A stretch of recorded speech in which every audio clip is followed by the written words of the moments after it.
We are here today to announce the long-time coming investigation, which dismantled a Parkersburg area drug conspiracy today, was wrapped up today with the sentencing of the final defendant.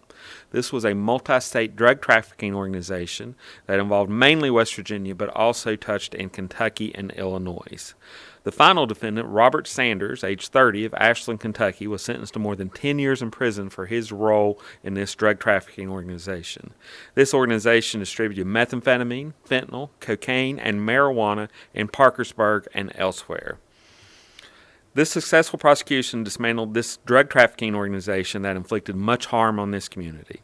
The dedication and teamwork evident in this case underscores our resolve to prevent overdoses and protect lives.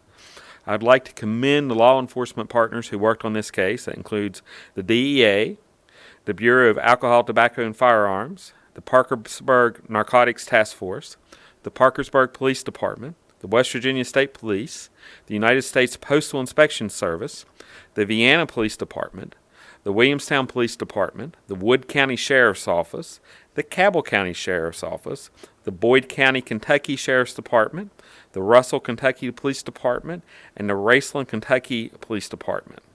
I'd also like to commend Assistant U.S. Attorney Jeremy Wolf, who prosecuted this case. This conspiracy involved almost 13 pounds of methamphetamine as well as other amounts of fentanyl, cocaine, and marijuana.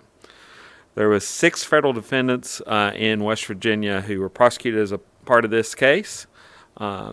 Also, Jamal Stokes received a 9-year prison sentence in the Eastern District of Kentucky, and that was also the result of this investigation.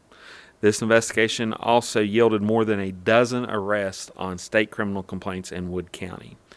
Other federal defendants in this matter included Carlo Ramsey, who was sentenced to 9 years in prison for distribution of methamphetamine.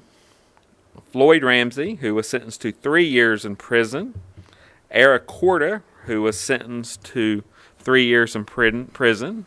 Matthew Depew, who got 5 years in prisons. And Ambera Roberts, who was sentenced to 18 months in prisons.